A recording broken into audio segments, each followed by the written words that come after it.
Good morning. Okay, so it's 11 o'clock and I'm going to be talking live for the next 15 minutes or so. We'll see how much I've got to talk about. First of all, just a couple of things. I've had loads of suggestions of topics to talk about. So I think I'm going to be doing these lives every Saturday morning, but I'm not sure whether or not that's going to be convenient for you all. So if you would like me to do a second video during the week, it would be really good to get your thoughts on that and know what time of day is working best for you. And thank you, Nicola. It's a bit pink. I've just realised I'm matching the picture behind me. This is what happens when you let a 4-year-old loose with coloured hair wax on your hair. I did actually wash it out and then she got upset and wanted to do it again. So thank you for digging the look. So yes, so I want to be doing these lives a little bit more often and showing up for you guys and helping to address some of the issues that are important to you, not just what I think that you want to hear. So please do drop me messages in the box, or of course feel free to private message me if there's anything that you want me to talk about, and if I can get in another video during the week just to kind of cover some of those topics off, because the list is quite long, then let me know when is best for you guys and what time you would prefer me to do that. So the first topic that I've chosen out of the ones that I've been sent to is a pretty difficult one to kind of address in its entirety, but I'm going to do my best. And this was from a lady who messaged me, and this comes up a lot in the work that I do, is once you've come out of an abusive relationship and you are then in a relationship with a good guy, and things are going really well, how to manage those feelings around waiting for the storm. Like when it's too good to be true, when you don't feel for whatever reason that you are either deserving of it, or you're just suspicious of it, or you just feel nervous about it. So that's the topic today: how to deal with a healthy relationship when you've come out of an abusive one. And I chose this one today because I thought it was pretty on point. Obviously, we have been in lockdown now for 3 months, and there's no secret of the fact that domestic violence rates have gone absolutely through the roof, and that's obviously incredibly scary and worrying and upsetting, and I make no light of that. Thinking about abusive relationships to the degree of domestic violence isn't actually where I'm going to be putting my focus today. I'm thinking more about abusive relationships in terms of emotional abuse and verbal abuse, or maybe not even just about abuse, because that's a pretty contentious and emotive word, but maybe just a relationship that has been very sour and has been very unhealthy for various different reasons. And so I like to think about that in terms of, and most of you will know that I've got 18 years social work background, so I'm pretty aware of how these things start. And they start in 2 different ways. First of all, we have family upbringing and what we are used to.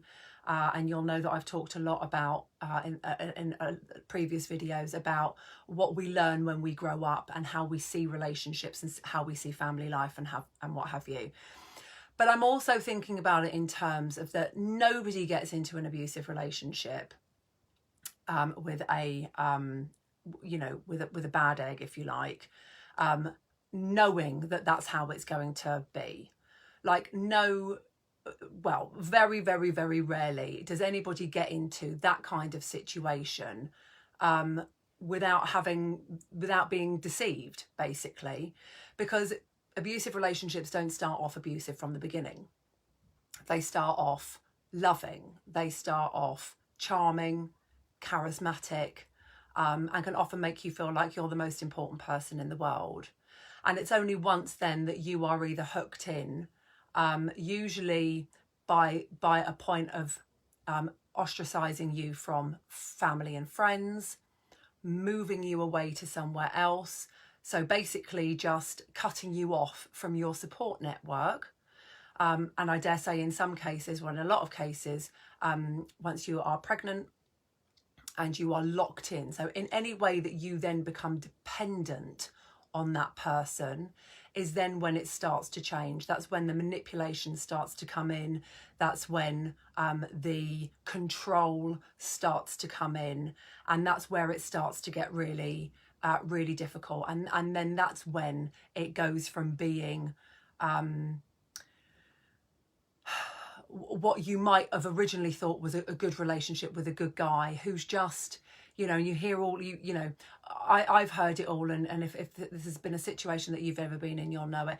You know, he just loves me so much. He doesn't want me to go out, or he just wants to be with me all the time, or he's just protective of me because of the other guys out there. And all these kinds of stuff, you know, people poisoning your mind, people, you know, and it's kind of dressed up in a way that you don't see it coming. And that's the difficulty with abusive relationships, is that you just don't see how you are getting sucked in and you are getting locked in to that situation. And so once that relationship is properly established, and once this control then takes shape, then what happens is you start to slowly lose all of your confidence. You start to be doubting yourself. You start to be questioning everything, everything that you're told about yourself. You know, you're cut off by this point from the majority of your friends and family. So you've got no soundboard to be working through. And this is how it happens. And this is really relevant. I know we're talking about, you know, I said that I was going to talk about what happens when you get into a healthy relationship afterwards. But understanding this part of the relationship is so important to understanding what happens next. Because once you've been in that kind of relationship, in that kind of like either emotionally abusive relationship, verbally, and of course, very often as well, physically abusive relationships, you are so full of self-doubt. Like your self-worth, what you think that you deserve, what you think that you are good for, is by this point now so low that anything good that comes after that is of course completely and utterly questionable. So I'm just going to kind of stick on the why we get, or how we get into those relationships in the first place, because this is the groundwork that we need to do to understand before we can then think about what happens when we're in a good and healthy relationship. Because as I said, that they build on each other. So we know pretty well that these relationships start off good, they start off charming. We know that you can be easily isolated, that you can start to be made to question everything about yourself, to doubt everything about yourself. And you know, really then just thinking, well, this is all that I'm good for now. I've got nobody else around me. And so you're terrified. You don't think you deserve any better, and you've got no choice now. Because you now don't think that you are either worthy of anything better, nor do you have the freedom to go find it, or go help yourself, or ask for help from others. So that's the terrible cycle that you know, women can easily get into. It's also really important to consider where you've come from. So, you know, that is absolutely not to say that all abusive relationships are because there has been abuse in your past. Like that is sometimes if you've grown up in a family with heavy conflict, if you've grown up with parents that are heavy drinkers or drug users or just incredibly volatile, then that becomes your norm, right? So then when somebody else is treating you like that, it doesn't trigger you in the way that it should do, because you are used to it, and it might not be pleasant, but you don't really know any different. That's a real key factor, and that's something that I talk about with my clients all the time, is understanding your history and understanding the lessons that you have learnt when you were growing up. But it's not always like that. And there can be various different reasons for getting into that kind of situation. Maybe you have had a pretty good, healthy upbringing, but there has been something which has been going on there which makes you question whether or not, excuse me, whether or not you were prioritised, whether or not necessarily whether or not you were loved, but whether or not you were, and this has come up loads for me over the past couple of weeks actually, ladies feeling like they were just an inconvenience. Maybe parents separated, and rather than parents kind of really fighting over who had the child for the most because they wanted them the most, you know, two clients in the past 2 weeks really feeling like they just actually weren't really wanted by either, and they were just kind of like pushed from side to side. So this all comes back down to self-worth and how you feel about yourself and what you feel you are worth when you are in a relationship. So if we kind of like bring it forward now and get back to the question which I was originally asked to speak about, which is what do we do when we're in a healthy relationship after an abusive relationship, but we're waiting for the shitstorm to arrive, then now you can see hopefully how that makes sense, because there's two parts there. There's first of all the part that, as I said right at the beginning, no relationship ever starts off abusive. They start off loving, charming, charismatic, offering you the world. So when you're then in a relationship that is good and is positive with somebody who is loving, charming, charismatic, offering you the world, naturally you're going to be thinking, well, hang on a minute here, this is exactly how it was before, and you're absolutely on high alert, because in your previous relationship you were so worn down by the control, by the jealousy, by the isolation, by taking whatever confidence that you had and literally just kind of like crumpling it up and chucking it away. So now you're in a position in a good relationship where you're literally just waiting for something to happen. Now, that can go in two ways. We can either, so that's self-sabotage, which you've probably heard me talking about before. So the two ways of that self-sabotage can happen is that we can often just push people away. So if somebody is being nice, and I mean, I'm figuring everybody knows what I'm talking about when I talk about self-worth, but maybe I just need to go back over that again. So self-worth isn't necessarily about confidence, because we can be confident in lots of different ways but have poor self-worth. So we can, let's say for example, so this is an example I was thinking about with somebody the other day. So say for example, you are really good at your job. So you can be really confident that you are able to do a good job. Let's just say you're a carer, right? And carer working with either elderly or learning disabled people. And you know that your heart is really good and that you really connect. So you feel confident that you do really well at your job and that you connect with your client base.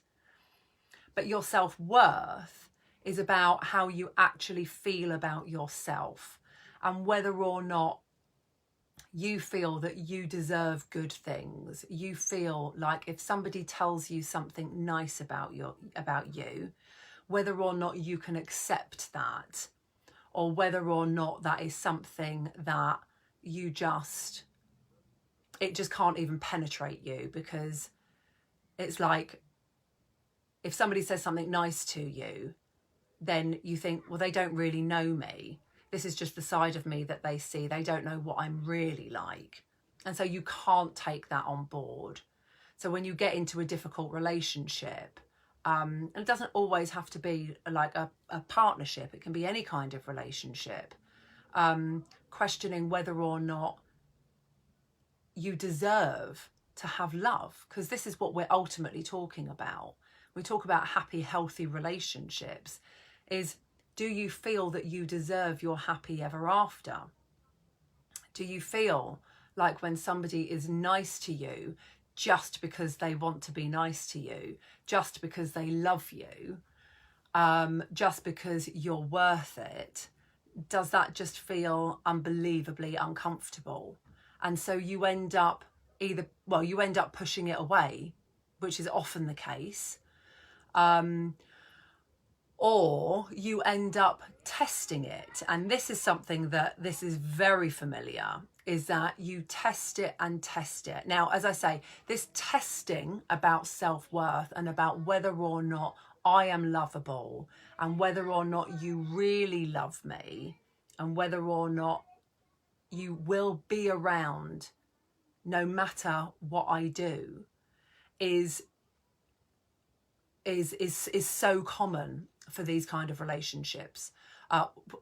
Women who have survived these kind of relationships and then go into positive relationships because it feels so uncomfortable. So you end up testing your partner, pushing, poking, provoking the reaction that you feel ultimately you deserve, right? Because you don't feel like you deserve good things. You don't feel like you are in a good place to be able to have somebody love you unconditionally. So you poke and push and provoke until two things happen. You get the backlash, which might not, wouldn't necessarily be physical, but would certainly be hostile to some degree, or they walk away. And both of those things then end up compounding your lack of self-worth, that you're not deserve it, that nobody will ever love you because you're not lovable. And this then sets you right back to the beginning. So what can you do about that? Well, I mean, there's lots of things that you can do about it. I mean, the obvious answer is to talk to somebody about it. Whether that be, and I don't mean friends, I mean that means seeking yourself out a counsellor or a coach of some sort, whoever you feel that you need to be able to work that through with. Because coming out of an abusive relationship, it doesn't necessarily require like months and months of work. But it's very, very important for you to be able to understand your own behaviour, understand your triggers and emotions and what it has brought up for you. Because ultimately, and this sounds so cliche, but it is so true, until you're in a position where you feel good about yourself and you love yourself, you're always going to be vulnerable in relationships, however that shows up.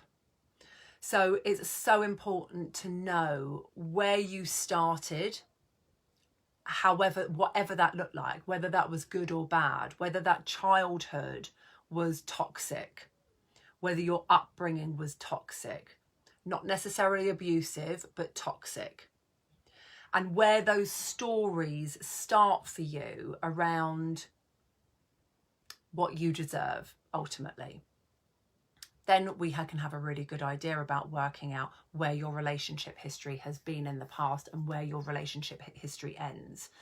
That's crucial. Understanding the warning signs and understanding the difference between warning signs and genuine love and affection. And, nobody is perfect. Right? There's no perfect person on the planet, and there's no perfect relationship on the planet. So being with somebody who is a good guy doesn't mean that they're faultless. And that doesn't mean that you are faultless either. So it's about really being able to understand the difference between having compassion for yourself and your partner, that all relationships go through ups and downs, all relationships are difficult, and at different stages of our relationship and at different stages of our life, we bring out the good in each other and we bring out the bad in each other. Like, that's That's perfectly normal and perfectly healthy. I don't have any kind of qualm about saying that. But then being able to also understand what it means to you to be in a good relationship, and what it means for you to be able to value yourself. And ultimately, especially if you're a mother, that these patterns of behavior aren't getting passed down, because that's the ultimate kind of trigger, and that's the ultimate trigger for pretty much most of my clients, to be honest with you, who get in touch with me, isn't the warning signs that they see in themselves, but it's the warning signs that they see in their children, that they see patterns emerging in their children that either reminds them of themselves when they were a child at that age, or that they see anxiety arising in their children, and they realise at that point, or anxiety or aggression, and they realise at that point that something has got to change and something's got to shift. And so this is the narrative that goes on within relationships, and these are the things that one needs to be really aware of. So finding yourself a good counsellor or a good coach is so important, to being able to break that cycle, because that's what we're talking about. We're talking about breaking the cycle. Then it's about finding ways to build yourself up, about knowing what you are good for. So it might be, so I did this with one of my clients recently, actually. She absolutely hated me for it, but it was so valuable, and I'm so glad that we did it. So I got her to write a bit like a CV, if you like, of her life, of her achievements. So not like a chronology of everything that's been good and bad, but literally just, I wanted her to really be able to see the good in her, see everything that she had achieved, see everything that she had fought so hard to work through to be the person that she is now. And like I said, when I set her that as a piece of homework for her, she was she looked terrified, to be honest with you, because she really didn't think that she'd be able to come up with anything good. And I knew I would never have set it for her if I didn't know that there was so much good stuff in there. And then when she had done it, and we talked about it the next week, I asked her to laminate it and put it on the inside of her wardrobe, so that she could look at it every day, at a really private place, that she could look at it every day, to remind herself when she was feeling rubbish about herself, what a wonderful person she is, but also how much she's achieved, and in often real adversity as well. So that's a really good thing to be able to do, is really understand yourself. And it's not just about academic achievements. It's not just about whether or not you manage to, leave school with good grades and go to university, and whether or not you've got a good job. And it's not about that. It's about what you've achieved in life through the good that you have done, through the things that you've, through the people that are in your life, the relationships. Maybe your marriage didn't work, but I'm sure you've got wonderful children that you're incredibly proud of. All of these other kinds of things that really give us value as a person. And then the next thing is to concentrate on yourself and your mindset and your spirituality. Now, mindset and spirituality is a pretty vague, pretty broad topic. And sometimes this resonates with people and sometimes it doesn't. So I talk a lot in my work about law of attraction. I talk a lot about manifesting and meditating, and really just being able to calm your mind. So when you're feeling a sense of anxiety rising up within you for whatever reason, being able to acknowledge that. So it's not about pushing it away. It's being able to acknowledge that anxiety and actually sit with it, and learn to be at peace with whatever those feelings that are coming up inside you. So if we're thinking about good relationship after bad. I'm sorry, I have the tendency to kind of go off on tangents. I'm trying to try and keep it relevant to the subject that I started talking about 25 minutes ago. So if we're thinking about being in a good relationship after a bad relationship, and you feel that that sense of anxiety coming up in you, like, is this too good to be true? When is this going to turn sour? You know, when is the real him going to come out? Or maybe, when is he going to see me for who I am and then decide that he hates me, or decides that he doesn't like me, or feel the need to control me? As I said, you know, it's so complex. Being able to know that, I mean, I think that's why doing the counselling work, as I said at the first point, is so important, because it's so important to really understand yourself, your behaviours, your triggers, your background. So once you've understood where you've come from, you understand how you've got to where you are now, you know the warning signs, you understand what the control looks like and what the isolation potentially looks like. You're with a good guy. You are hopefully at a point where you can either start to tell yourself or believe in yourself that you deserve to be loved, that you can start building up your confidence, that you know that you are a good person with flaws. As I said, everybody has flaws. Don't try and be Mary Poppins. It doesn't exist. I am absolutely, definitely not Mary Poppins. Like, any of my close friends will tell you that.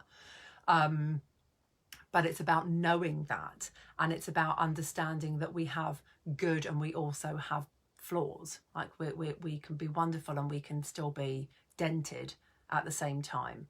And that goes for our partners too. So, yes, I will be saving this and uploading it. So it's going to be here and you can tap into it whenever you want to. No worries. Thank you for watching.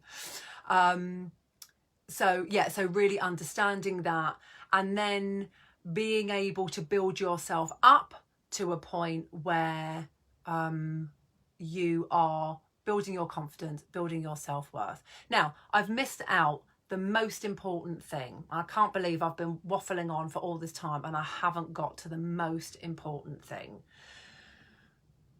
It's the big C. It's the big C that I always talk about. I don't know how I've managed to skip past this. Sorry, because I'm so into you understanding yourself. That's what it is. You have to understand yourself. You have to understand your triggers. You have to understand your self-worth and your behaviours and your value and your fabulousness. You have to do all of that. Then you have to be able to communicate it. You have to be able to sit with your partner and share with your partner your anxieties and your concerns. If this is a good, positive relationship, and this is a relationship that you want to keep, that you don't want to self-sabotage, you don't want to push away, you don't want to provoke to the point where they either then start being abusive towards you or just walk away, you have to talk about it. You have to, I mean, I'm pretty much guessing that your partner now will know, or your future partner will know, that you've been in a difficult relationship, an abusive relationship, physically, verbally, emotionally, whatever that looks like. But being able to understand and express, crucially, express your anxiety, express your fear. Because this is all about, relationships are all about being vulnerable. Relationships are about acknowledging that to be loved completely and to love in return means that we have to expose our heart. And only once we are able to expose our heart can we take it to the next level. So I was talking with a client on Wednesday night, actually, about, what does it mean to be vulnerable in a relationship? Do we have to be vulnerable? And, you know, if we're not vulnerable, so I equate it to the pot plant.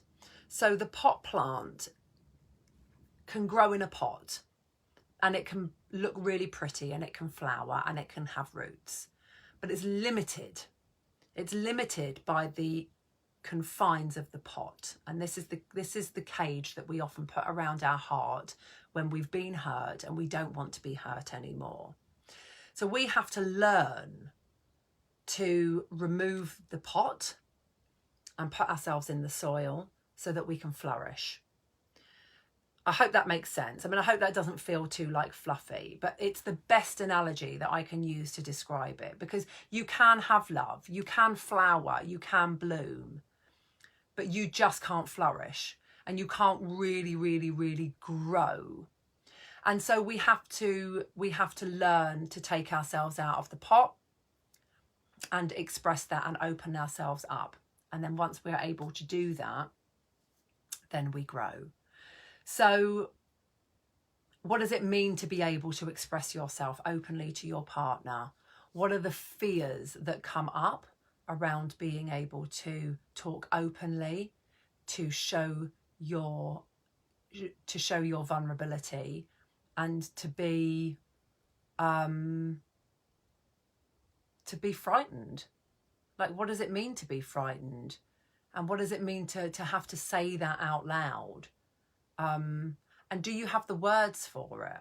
Like, quite often we don't always have the words actually to be able to express it, either because we don't fully understand the feeling, or we just can't actually verbalize it in a way that's understood.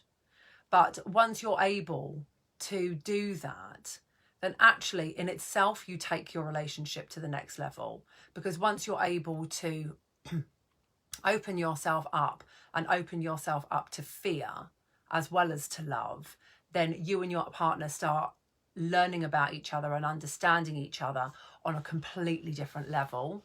And it doesn't change overnight, but there can be significant changes once you've learned how to do that. So I hope I've covered everything there. I think it was like half an hour. I didn't think I was going to talk for that long, actually. I feel like I can talk forever about anything, to be honest with you. But I really want to make sure that I keep it relevant to you guys. So for anybody that missed out at the beginning, I want to be showing up here twice a week for you guys. I'm planning on doing it either on a Saturday, Sunday morning, and then maybe one evening during the week. So I really need for you guys to let me know when is going to work best for you guys. You know, do you want me to do it before the children's dinner time? Do you want me to show up at lunchtime when they're watching TV? Do you want me to show up when the kids are in bed? Like, you let me know how you want me to show up. Please private message me or publicly. I mean, this is a closed group, so this is completely private. Topics that you want me to talk about. Thank you very much to the beautiful lady who gave me this topic to talk about, because I know that this was a question for you, but I guarantee you it's a question for so many. So thank you very much for that. And thank you for showing up today. It's been lovely talking to you, and I look forward to catching up with you guys soon. Have a fabulous weekend.